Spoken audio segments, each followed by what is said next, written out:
네, 지난 주일에는 5대 제사 중에서 두 번째로 기록된 소제에 관하여 말씀을 드렸습니다. 오늘은 그 세 번째 제사로 기록된 화목제에 대해서 말씀을 드리겠습니다.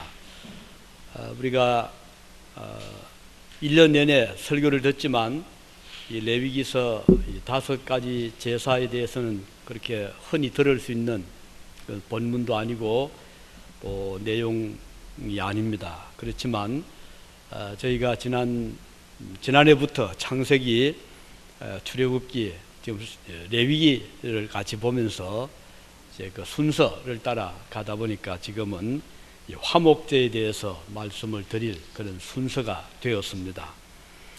이 화목제라는 이 말을 영어 표현을 보면 The Fellowship Offering 해서 다른 말 하면 어떤 교제의 제물, 제사 이렇게도 볼 수 있는 단어죠. 히브리어를 보면 그 화목제를 셀렘이라고 부르고 있습니다. 우리 흔히 살롬 그러잖아요. 살롬, 피스, 평화란 말이죠.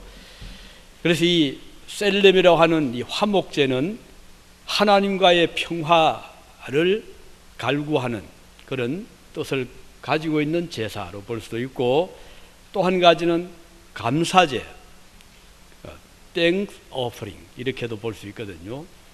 하나님께 평화의 제사, 또 감사 제사, 이런 의미를 가진 것이 화목제라 이렇게 볼 수가 있습니다. 이 제사의 제물도 역시 짐승입니다. 소나 양이나 염소. 여기는 이제 암컷도 가능하고 수컷도 가능하죠. 제사장이 먼저 끌고 온 짐승의 머리 안수를 하고 나면 이제 잡습니다. 그리고 피를 번제단 사면에다가 뿌리라고 말씀을 하셨고, 그리고 이제 그 짐승의 내장을 전부 깨끗하게 분리를 시켜서, 특히 기름 깨끗이 다 분리시켜서 이것을 이제 번제단에 태웁니다. 그때 그 기름이 타며 내장이 타면서 연기가 올라가는데 이것을 하나님은 향기라고 말씀하셨어요. 하나님 그것을 이제 흠양하시고 제물로 받으시고, 그리고 이제 그 남는 고기는 서로 나누어 먹도록 하셨습니다. 기름은 먹지 말고 내장도 먹지 말고 거기에 뭐 다리라든가 허리라든가 이 몸 살을 서로 이제 제사장 목도 있고 백성들의 목도 있어서 서로 나누어서 먹으라고 한 것이 이 번제와 차이입니다. 번제는 먹지 못하잖아요. 모든 부분을 전부 불태워서 하나님께 다 올려드리는 제사인데, 비해서 이 화목제는 내장과 기름을 태워 하나님께 드리고 나머지 부분은 백성들이 나누어 먹을 수 있도록 하신 것이 화목제의 특징입니다. 이 화목제는 말씀드린 대로 하나님께 대한 감사와 찬양, 그런 의미도 있고, 또 헌신의 마음으로 드리는 제사였고요. 특별히 하나님께 어떤 마음의 약속, 서원을 할 때 이 제사를 드렸습니다. 이 화목제를 드리는 때는 국가적인 경축이 있을 때, 가령 솔로몬이 성전을 다 지은 다음에 모두 백성들이 모여서 하나님께 감사 찬양을 할 때 화목제를 드렸잖아요. 그리고 나서 그 고기, 소, 양, 염소, 고기들을 그 모인 백성들이 다 나누어서 먹고 마시면서 잔치를 배설했습니다. 이때 솔로몬이 성전을 건축하고 제사 화목제를 드릴 때 사용된 양과 그 고기의 숫자를 보면요, 엄청납니다. 소가 22,000마리. 그리고 백성들이 다 나누어 먹기 위해서는 많은 소고기 필요했겠죠.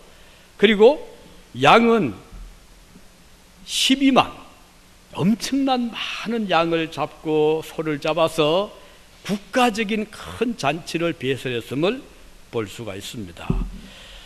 그리고 다윗 왕도 자주 즐겨서 이 화목 제사를 드렸습니다. 그리고 모세 후계자 여호수아도 이 화목 제사를 드렸고, 백성들과 함께 종종 이렇게 잔치를 배설했습니다. 사실 화목 제사를 드릴 수 있다는 것은 큰 축복입니다. 그 의미는 감사가 넘친다는 뜻이거든요.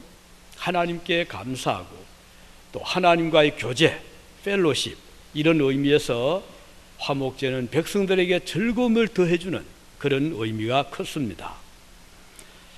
화목 제사를 드리는 이날이 되면 사람들이 함께 모여서 즐거워하고 찬양하고 기쁨의 축제를 드린 그런 시간이죠. 주님께서 이 세상에 오셔서 여러 기적을 베푸셨잖아요. 그런데 그 중에서 제일 먼저 베푸신 기적이 가나 혼인잔치에서 물을 가지고 포도주를 만든 그 기적이었잖아요. 잔치집에 포도주가 떨어졌으니 연회장, 혼주 입장에서는 얼마나 당황이 되었겠습니까? 이건 좀 부끄러운 일, 수치스럽고. 그래서 얼굴에 수심이 가득한 이 연회장의 그 모습을 보고 누가 전가를 예수님께 합니다. 특히 마리 어머니가 지금 예수님 지금 포도주가 떨어졌다고 하네요. 그때 예수님께서 종들에게 시켰죠. 이 빈 항아리에다가 물을 가득히 채우라.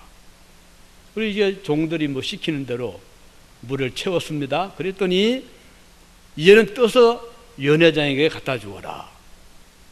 떠서 갖다 줍니다. 그런데 그 물이었잖아요. 연회장에 손으로 넘어가는 그 순간 얼마나 향기로운 포도주로 변해 있었던 것이죠.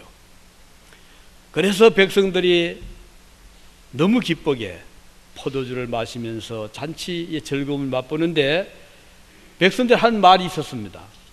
보통 잔치집에 처음에 나오는 포도주는 질이 좋은 포도주를 내주다가 어느 정도 마시고 나면 그 다음은 좀 질이 떨어지는 좀 싸구려 이 포도주를 내는데 어떻게 이 집은 반대로 처음 나온 포도주보다 훨씬 더 맛있는 포도주가 이제 나오는구나 라고 하면서 즐거워합니다. 하나님께서 만드신 포도주와 사람들이 만든 포도주 비교가 안 되잖아요. 여기에서도 볼 수 있는 것은 우리 예수님은 기쁨을 주시는 화목 제물로 오신 주님이신 것을 잘 보여주고 있습니다. 우리 주님께서 이 세상에 오신 목적이 바로 화목 제물로 오셨다는 것. 요한 1서 4장 10절에 보면 이런 말씀이 나옵니다.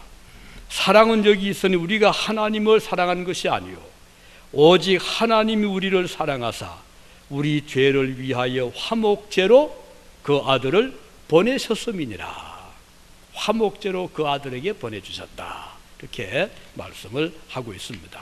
자, 그러면 화목제가 의미하는 몇 가지 의미를 지금 말씀드리고자 합니다. 첫째는 화목제는 감사의 제사다 하는 것입니다. 이제 말씀드린 대로 이 셀렘이라고 하는 히브리 이 화목제라는 말, 그 의미는 땡 오퍼링, 감사제라 그런 뜻이죠. 그래서 이 제사 속에 함축되어 있는 의미는 감사의 의미가 크다는 것입니다. 감사라는 것은 제사를 드릴 때만 우리가 하나님께 감사하는 거 아니잖아요. 우리의 삶에 있어서 순간순간 모든 삶의 그 구석구석 우리 하나님 앞에 감사를 드리는 것이 성도의 삶의 주요한 요소인 것을 이 제사를 통해서 우리에게 보여주고 있습니다. 이 세상을 살아가는 그리스도인들에게는 어느 한순간도 감사를 뺄 수가 없잖아요. 감사할 수 있다는 것은요, 그 자체가 큰 축복입니다. 왜냐하면 감사를 아무나 할 수 있는 게 아니거든요. 어떤 사람은 그래요. 감사할 게 없는데요. 예, 맞습니다. 감사할 것이 없다는 것은 감사를 볼 수 없다는 거잖아요. 이런 사람이 억지로 감사하라고 한다고 해서 될 게 아니잖아요. 그런 어떤 사람은 순간순간 감사해요. 왜 그럴까요? 그 사람 눈에는, 그 사람 마음속에는 감사의 그 조건들이 너무 많이 눈에 들어오기 때문입니다. 감사할 줄 안다는 것 자체는 축복이라는 거 오늘 마음에 새겨주시기 바랍니다. 자, 우리 예를 들어 봅시다. 어린아이가 자라갑니다. 자, 갓난아기가 태어났어요. 이 아이는 아무것도 모릅니다. 그냥 잠만 하루에 거의 종일 잠을 잡니다. 그러다가 배고프면 보채입니다. 웁니다. 젖을 주고 약도 먹여주고 또 잡니다. 얘가 자라가면서 항상 아이는 늘 요구하잖아요. 엄마에게 또는 조금 더 크면 이제 아빠에게. 그래서 그 아이 마음 속에는 항상 부모는 나에게 주시는 분, 이것으로서 그는 더 이상 요구할 것도 없고 이렇게 자라가는데, 아이가 이제 철이 듭니다. 10대가 지나고 20대가 거쳐가 30대가 되면서 또는 결혼을 한다거나 해서 성인이 되면 눈에 들어오는 게 달라집니다. 아, 부모님이 나를 위해서 많은 수고를 하셨구나. 이렇게 애를 많이 쓰셨구나. 이제 아이를 키워보면서 그걸 또 더 느낄 수 있잖아요. 그러면서 이 사람은 차츰 부모님의 깊은 정을 깨닫게 되고 부모님께 대한 감사의 마음을 가지게 됩니다. 이것은 그만큼 철이 들어간다는 거죠. 이제 눈이 뜨인다는 겁니다. 그동안 보지 못했던 그 부모님의 사랑을 알게 된다는 것입니다. 어린아이는 자기 요구만을 들어주길 바라요. 들어주지 않으면 울고 투정을 합니다. 그러나 성인이 되면 이 생각이 바뀌잖아요. 자, 여기에서 우리가 믿음에도 마찬가지예요. 믿음이 어린, 아주 갓난아기의 믿음을 가지 처음 믿는 사람, 나이가 많든 적든 상관없어요. 그런 사람의 마음속에는, 그 마음속에 자리 잡고 있는 것은 하나님 항상 나에게 은혜를 베풀어 주시는 분이다. 기도하면 응답해 주시는 분, 모든 만물을 주시는 분. 기도의 응답이 오지 아니하면 하나님 왜 기도 응답하지 않습니까? 이 투정을 부리죠. 하나님 좀 더 도와주세요. 그래서 이 어린아이 같은 믿음의 사람에게는 감사라는 그런 감각 자체가 없고 그런 안목이 없고 생각 자체가 없습니다. 그걸 할 수도 없잖아요. 이제 처음 믿는 사람이라 하나님 믿으면 복을 받고 하나님 믿으면 모든 것이 형통하고 또 천국 들어가고 구원받고 이제 그런 아주 기초적인 그런 이제 어떤 지식 위에서 이 사람은 항상 하나님 하면은 나에게 주시는 분, 나를 보호하시는 분, 나를 인도하시는 분, 나와 함께 하시는 분, 여기에서 어린 아이와 같은 그런 믿음이 자라갑니다. 그런데 어느 정도 신앙이 커가면서 하나님께 대한 감사의 마음이 생기게 됩니다. 하나님이 나 이런 것을 해주셨네. 우리 주님이 나를 위해서 십자가를 져주셨네. 우리 하나님께서 나를 위해서 이렇게 모든 만물을 예비해 주셨구나. 그러면서 신앙이 깊어지면 깊어질수록 그 다른 쪽에서는 감사의 생각이 점점 더 깊어지게 되는 것입니다. 그래서 우리가 믿음의 양은 볼 수 없잖아요. 저 친구 믿음이 있는지 없는지 우리가 못 봅니다. 믿음이 안 보이잖아요. 그런데 믿음을 볼 수 있는 좋은 하나의 측정할 수 있는 어떤 기준 하나가 있습니다. 뭔가 하니 그분의 입에서, 그분의 마음에서 얼마나 감사의 말이 나오는가, 그분의 마음속에 얼마나 감사의 그런 정이 있는가를 보시면 믿음의 양을 어느 정도 측정할 수가 있습니다. 내가 보기에는 별로 감사할 게 아닌데 그분은 너무 감사한단 말이에요. 그는 그만큼 그분에게는 믿음이 크다는 것을 볼 수가 있습니다. 우리가 종종 인간관계에서 어떤 사람은 내가 별로 해준 것도 없는데 그렇게 고마워하는 분들이 있잖아요. 오히려 제가 부끄러울 정도로 너무 고마워하는 거예요. 해준 것도 없는데. 어떤 사람은 또 반대가 될 수 있잖아요. 이것은 무엇을 의미합니까? 그분의 어떤 인품, 그분의 인격을 보여주는 거잖아요. 아주 별거 아닌 것 같은데 땡큐 할 때 그분의 그 마음의 자세, 훌륭한 인품을 볼 수 있듯이 성도에게 있어서 믿음의 척도는 뭔가, 얼마나 하루하루 살면서 감사하고 있는가, 감사가 많다는 것은 그만큼 믿음이 풍성하다는 의미가 되겠습니다. 사도 바울은 감사해라 그러잖아요. 그런데 어느 정도로? 범사에 감사해라. everything. 모든 일에 있어서 감사해라. 바로 이렇게 말씀했죠. 우리 예수님께서 어느 날 이제 베세다 들녘에서 남자 장정만 해도 5,000명 많은 사람들이 거기에 이제 모여들었는데 종일 사람들이 주님을 따라오다 보니까 배도 고프고 시장도 하고 해는 이제 져가고 제자들이 걱정이 되죠. 주님 어서 흩읍시다. 좀 있으면 어두워지는데 이 사람 중에는 벌써 몇 끼를 먹지 못한 사람도 있고요. 어서 가게 합시다. 그때 예수님께서 너에게 무엇이 있느냐? 보니 먹을 게 없잖아요. 어린아이가 가져온 보리떡 5개, 물고기 2마리밖에 없습니다. 그때 주님께서 어떻게 하셨죠? 그것을 손에 잡으시고 하늘을 우러러 고비 사례하시고 그 말은 감사하시고 말입니다. 보세요. 5,000명이라는 장정만 해도 거기에 어린아이 합치면 한 2만 명이 된다 하잖아요. 이렇게 많은 사람들이 지금 다 허기진 배를 가지고 있는데 아니 보리떡 5개, 물고기 2마리, 어린아이 1끼 점심 정도밖에 아닌 그것을 두고 우리 주님은 그렇게 간절한 마음으로 하나님께 감사의 기도를 드리셨다.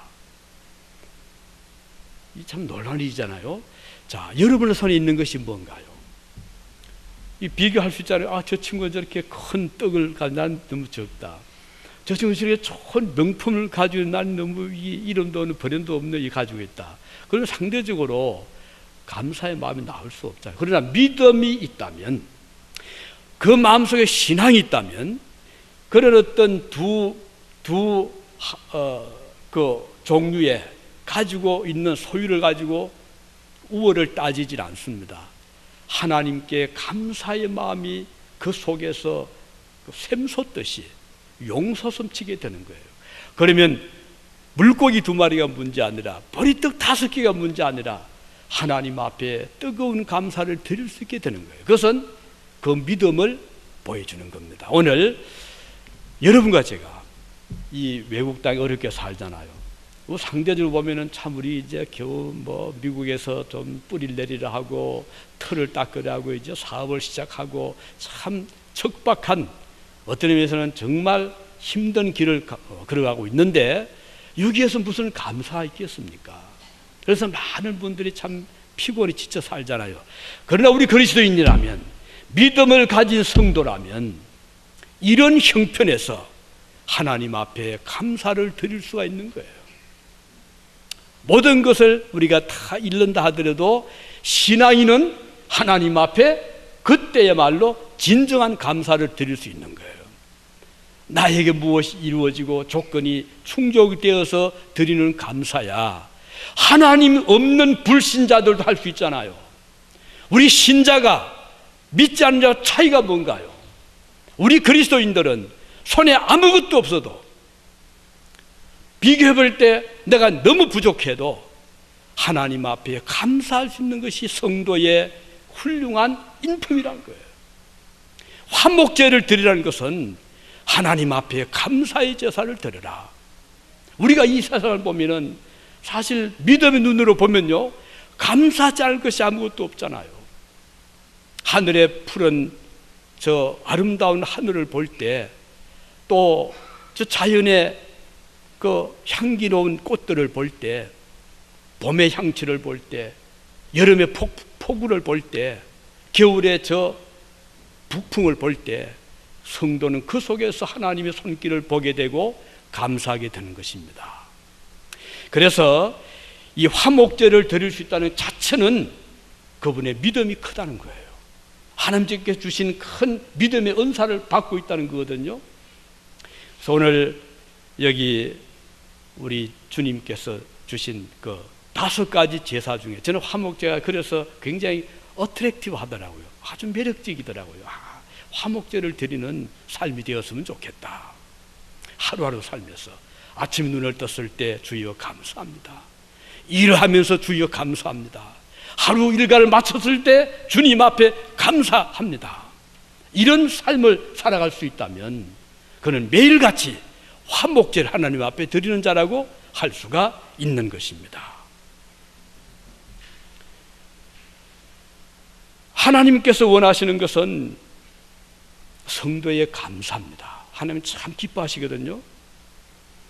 이 감사는 내가 원하는 대로 되어질 때만 드리는 것이 아니라는 것이에요. 내 뜻대로 이루어지면 감사하기는 쉽잖아요. 그러나 더 중요한 감사는 내 뜻대로 되지 아니할 때 하나님 앞에 감사할 수 있는 마음. 에베소서 5장 20절에 보면요, 범사에 우리 주 예수 그리스도 이름으로 항상 아버지 하나님께 감사하며, 여기다 보면 범사에 모든 일에 감사하며, 항상 always. 그러니까 좋을 때든 좋지 못할 때든 낮이든 밤이든 밝을 때든 어두울 때든 항상, 또 범사에, 두 가지, 모든 일에 항상 감사해라. 그리고 데살로니가전서 5장 18절에 보면 아까 말씀드렸죠, 범사에 감사라. 이것이, 보세요, 그 다음에 이것이, 이 감사가 그리스도 예수 안에서 너희를 향하신 하나님의 뜻이니라. 참 중요한 말씀 주신 거예요. 어떤 사람은 그래요, 하나님 뜻이 뭔지 잘 모르겠어요. 우리가 어떻게 알겠어요? 우리가 어떻게 하나님 마음을 헤아릴 수가 있습니까? 그러나 하나님의 뜻 중에 확실한 것은 하나님께 감사하는 것을 기뻐하시는 것이 하나님의 뜻이다. 이건 변함이 없어요. 하나님께 감사하는 것은 하나님의 뜻이라는 것을 우리는 여기서 알 수가 있는 것입니다. 주께서 어느 날 길을 가시다가 마침 10사람의 문둥병 환자들을 만납니다. 주님이 오시는 것을 보고 막 소리를 지릅니다. 가까이 오지 못하고 멀리서 가지고요, 예수여 우리를 불쌍히 여겨 주십시오. 주님이 그 벌을 알아채죠. 아, 저 나간 자들이구나. 그래서 주님께서 좀 큰 소리로 너희 몸을 제사장에게 가서 보여주어라. 이건 구약의 그런 규례가 있잖아요. 문둥병 환자는 고침을 받았거나 또는 의심나면 제사장에게 가서 몸을 보이도록 했어요. 그 제사장이 보고 그게 이제 몇 가지 판단의 기준 있잖아요. 뭐 피부가 파였나, 색깔이 뭐 변했나, 이런 걸 보고 제사장이 판단을 하도록 규례가 있는데, 주님께서 너희 몸을 제사장에 가서 보여라. 그 10사람의 환자들이 그 말을 듣고 이제 가는 도중에 기적이 일어나는 겁니다. 가다 보니까 갑자기 피부가 좀 건질거리고, 이거 각질이 벗겨지고, 그래서 변화를 느낍니다. 서로 보면서, 야, 너 얼굴이 좀 달라지고 있다. 이 병이 나은 겁니다. 얼마나 충격이 컸겠습니까? 가던 길을 그들이 돌이켜서 달려가면 어디로 갔겠어요? 참 기다리는 우리 가족, 나를 지금 얼마나 보고 싶어하는 어머니, 나를 기다리는 형제, 자매 달려가서 이제 몸을 보이고 이제 나았어요. 부둥켜 하고 울지 않았겠어요? 그런데 한 사람의 문둥병자는 주님께 달려온 겁니다. 와서 그 앞에 무릎을 꿇고 엎드려 예수님께 살해했다 그랬어요. 그때 주님께서 10사람은 나머지 9은 어디로 갔느냐? 이제 너는 평안히 가라. 네가 고침을, 구원을 받았다 라고 말씀했잖아요. 자, 여기서 10사람의 문둥병 중에 한 사람은 주님께 와서 감사했잖아요. 주님이 참 기뻐하셨어요. 하나님은, 예수님은 감사를 참 기뻐하십니다. 성도의 감사를. 그래서 이것은 화목제사를 드릴 이유입니다. 오늘 우리 매일매일의 삶에서 화목제사를 드릴 수 있기를 바랍니다. 두 번째는, 화목제는 하나님과의 관계 회복입니다. 말씀드린 펠로십 오퍼링, 관계 회복이거든요. 자, 이제 많은 사람들이 하나님과 관계없이 살아가잖아요. 왜냐하면 뭐 하나님 없이도 잘 되니까요. 뭐든지 사업도 잘 되고 농사도 잘 되고 뭐 아이들 잘 자라고, 굳이 하나님 없이도 뭐 잘 되는데, 그래서 무신론자 또는 유신론자라고 하더라도 많은 사람들은 하나님과의 관계에 대해서 별 관심이 없습니다. 그래서 뭐 하나님 뭐 계셔도 괜찮고 안 계셔도 나는 뭐 괜찮아 이런 분도 있잖아요. 좀 미지근한 사람도 있잖아요. 신자들 중에서도 그런 자들이 있다는 거죠. 그래 뭐 우리 교인이니까 뭐 교회 나오고 또 뭐 기도하고 하지만은 그 마음속에 간절함은 찾을 수가 없는 경우들이 많이 있어요. 그래서 어떤 일이 일어나면은 그냥 그게 안절부절하고, 그럼 믿지 않는 자와 별 차이가 없습니다. 다만 뭐 믿는 자는 신자라는 하나의 그런 뭐 사람들에게 저 사람 교인이다, 그 정도는 우리가 인정을 받지만 실제로 하나님과 개인적인 그 퍼스널 컨택이 없는 사람들이 많이 있잖아요. 그런데 우리가 기억할 것은 하나님과의 우리 관계는 어떤 관계인가? 성경에는 하나님을 빛이라고 했거든요. 나는 세상의 빛이다, 우리 주님도. 그러면 빛의 원천이 어디 있나요? 태양, 뭐 대표적으로. 그럼 태양과 이 만물과 관계를 봅시다. 자, 여기에 여기 앞에 꽃들이 좀 이렇게 활짝 피어 있습니다. 근데 이 꽃들이 피기까지는 절대로 있어야 될 몇 요소가 있습니다. 산소가 필요하잖아요. 수분이 필요하잖아요. 또 한 가지 필요한 것이 햇빛입니다. 햇빛이 있어야 탄소 동화자가 나와서 거기에 필요한 영양이 공급이 되고, 그래서 특히 꽃이 예민한 것은 태양빛이잖아요. 여러분 창가에다가 화분 놓아보세요. 신기할 정도로 태양빛이 있는 것으로 어떻게 그 눈도 없고 손도 없는 이런 화초가요, 태양빛을 어떻게 그렇게 잘하는지 몰라요. 그래서 이렇게 돌려놓으면 또 그쪽으로 돌립니다. 신기할 정도. 이것은 그야말로 생존을 위한 발버둥입니다. 아무리 농업기술이 발달하고 아무리 좋은 그런 장비가 있어도요, 태양빛이 없으면 농사는 완전히 다 망칩니다. 이거 인정하시죠? 아름다운 산천, 저 숲들, 그리고 저 초원, 화려한 저런 그 꽃밭, 태양빛만 딱 스탑되면 다 완전히 그야말로 아주 폐허가 되고 말잖아요. 마찬가지입니다. 우리 인간의 삶에 있었어요. 우리 하나님은 오이의 태양이 되십니다. 그럼에도 불구하고 많은 사람들은 하나님과 관계를, 이 중요성을 모르고 살아갑니다. 그건 모른다는 것 뿐이지, 모른다고 해서 그 사람이 관계 없냐? 그건 아니거든요. 하나님과의 관계를 잘 가질 때, 하나님과 교제를 가질 때 그는 생명력이 넘치는 삶을 살아가게 되는 것이에요. 하나님으로부터 우리가 받는 얼마나 많은 은혜를 받잖아요. 주님과 교제하고 주님과 대화를 나누고 하나님 은혜를 체험하고 감사하고, 그리고 주님을 섬기는 기쁨이 있고, 이 화목제는 바로 그런 하나님과의 교제를 회복시켜 주시는 것입니다. 왜 깨어졌어요? 우리 인류의 범죄 때 죄는 단절시키잖아요. 시편 36편 9절에 보면 일로 생명의 원천은 주께 있사오니 주의 빛 안에서 우리가 빛을 보리이다 라고 했고요. 시편 139편 7절에 보면 내가 주를 떠나 어디로 갈 수 있으며 주 앞에서 어디로 피할 수 있겠나이까. 우리가 빛을 피해서 살 수 없음 같이 오늘 모든 사람들은 생명의 빛 대신 하나님을 피해서는 살아갈 수가 없다는 것입니다. 그런데 불행해도 오늘 많은 사람들이 하나님 없이 살아가고 있습니다. 하나님과 교제가 없습니다. 하나님의 빛을 보지도 못하고 어디로 가는지도 모르고 어디로 향하는지 모르고 살아가고 있습니다. 하나님과 교제가 단절된 자의 삶은 캄캄한 밤중의 길을 걷는 자와 마찬가지입니다. 그들은 어디서 오는지도 모르고 어디로 가는지 관심도 없습니다. 하나님과 단절된 삶을 살잖아요. 이것은 바로 생명이 없는 삶이라는 것이죠.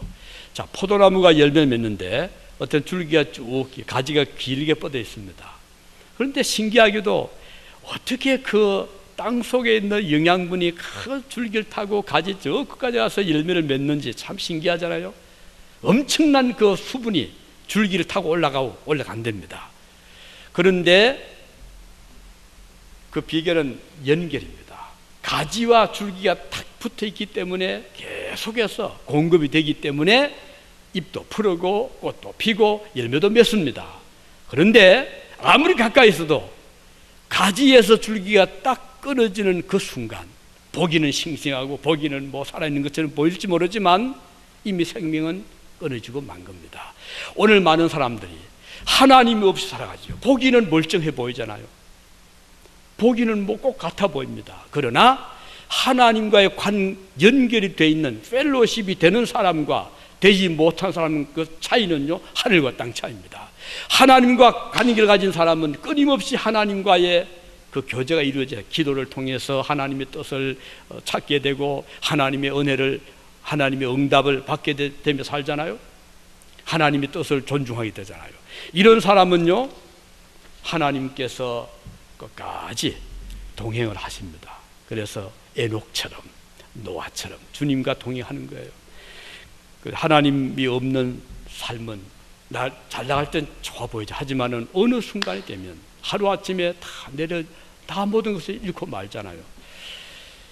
자, 그러면 여기에서 이 하나님과 교제에 있어서 결정적인 하나님의 역사는 화목 제물로 오신 예수 그리스도십니다. 그 그리스도께서 이 세상에 오셔서 죄인인 우리와 하나님 아버지와 연결시켜 주었어요. 그래서 저는 지금 종종 돌이켜보면서 너무 감사한 것은 아무것도 모를 때, 제가 뭐 믿음이 있었나요? 어릴 때 유치원, 학교 입학, 초등학교 들어가기 전에 그때 그냥 뭐 아이들 같이 교회 다닌 거예요. 그때는 뭐 아무것도 모르잖아요. 그런데 어떻게 지금까지 그 발걸음을 하나님께서 지켜주셨는지, 나중에 믿음이라는 것을 알게 되고 나서는 그때는 참 하나님 앞에 개인적 기도가 되고 하지만 아무것도 모르는 철없을 때 하나님께서 나 같은 죄인을 불러주신 것 생각할수록 너무 신기하고 감사한 거예요. 그리고 앞으로 내 갈 곳이 있다는 거, 그리고 하나님께서 나를 기다리고 계신다는 거, 지금 이 순간도 나와 동행하시고 나와 연합되어 있다는 것을 생각할수록 너무 주님 앞에 감사하는 마음을 지금도 아주 종종 느끼곤 합니다. 그래서 화목제는 하나님과 우리가 이렇게 딱 연결이 되어 있는 펠로십, 교제를 의미하는 제사다. 히브리서 4장 16절에 보면 우리는 긍휼하심을 받고 때를 따라 돕는 은혜를 얻기 위해 은혜의 보좌 앞에 담대히 나갈 것이니라. 하나님 앞에 담대히 나갈 수 있잖아요. 휘장이 쫙 갈라져서 성소와 지성 사이 마음대로 들어갈 수 있잖아요. 하나님 앞으로 언제든지 나갈 수 있다는 것. 그래서 어두울 때, 캄캄할 때 주님 앞에 무릎을 꿇으면 하나님과 바로 만날 수 있잖아요. 얼마나 그 교제가 중요한가를 생각이 됩니다. 마지막으로 한목제는 하나님께 올려드리는 향기로운 제사라고 그랬습니다. 자, 기름을 태웠잖아요. 내장 태웠잖아요. 물론 고기는 나누어 먹었지만 그 기름이 탈 때 연기와 함께 하나님께서 그 향기를 받으셨습니다. 아름다운 향기. 주님이 그걸 참 기뻐하셨어요. 자, 우리가 살아가면서 향기를 낼 수 있다는 거예요. 여러분, 이제 향수 참 사람을 기쁘게 하잖아요. 정말 그 아주 기분 좋잖아요. 그 우리에게 성도에게 향기는 뭘까요? 선한 성도의 마음가짐입니다. 하나님께 올라가는 성도의 향기는 선한 마음가짐, 그 다음은 선한 행실, 선한 말입니다. 반대가 될 수 있죠. 선하지 못한 마음, 악한 행위, 거친 어투, 말, 이것은 향기가 되지를 못해요. 향기는 항상 남을 기쁘게 해줍니다. 자, 그분의 말을 들을 기분이 참 좋아요. 내가 별로 잘한 것도 없는데 칭찬해 주면, 내가 별로 그분에게 참 은혜 입혀준 것도 없는데 감사하다는 말을 들을 때 얼마나 기분이 좋잖아요. 선한 말, 또 선한 행위, 또 선한 마음가짐, 이게 향기입니다. 그리스도인들에게.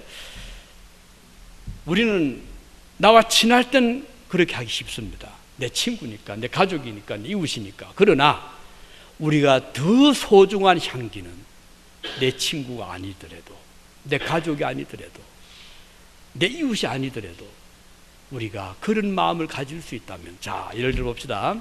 우리가 백화점에 갔습니다. 또는 우리가 어디 가게 갔습니다. 그 물건을 막 고릅니다. 마음에 안 들어. 그냥 집에 던져 나올 수 있어요. 그거 아무도 말하지 않습니다. 왜 그 백화점에는 그 물건을 또 다시 잘 이렇게 걔는 또 사람을 쓰잖아요.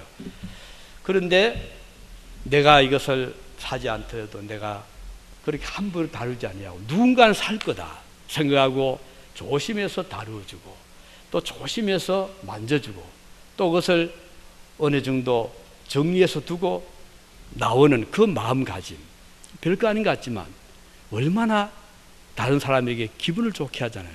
여러분들이 식당에 갔습니다.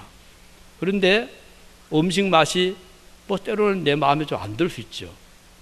그렇더라도 그 요리한 분을 생각하면 참 수고 많이 했겠다 하면 말이 달라지잖아요. 뭘 태도가 달라지잖아요. 나와 상관이 없지만 여러분의 이웃이 때로는 좀 내 마음에 좀 어떤 때는 서운한 그런 일이 있을 수 있잖아요. 예를 들면 어떤 경계를 두고 뭐 어떤 때는 경계 가지고 저 한국에 있을 때 그런 걸 좀 보았어요.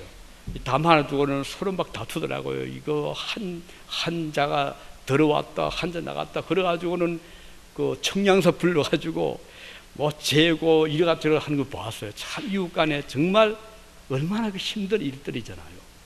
그런 것들 우리의 삶의 every corner of life, 우리의 모든 삶의 구석구석에서 우리 그리스도인들은 삶의 향기를 보여줄 수 있어야 됩니다. 그러기 위해서는 때로는 내가 희생도 필요하고 양보도 필요하고 교회 생활도 마찬가지예요. 교인들이 다 천사는 아니잖아요. 교인 가운데는 내가 기대하는 기대치 못 미치는 교인들이 왜 없겠어요? 그럴 때 우리가 좀 성숙한 신앙인들하면 그를 믿음으로 포용해 줄 수 있고 그를 위해서 기도해 줄 수 있고 그를 또 허물을 덮어줄 수 있다면 그는 화목 제사를 드리는 모습이다 이거예요. 향기를 바라자고요. 야, 참 신자가 다르구나. 정말 다르구나.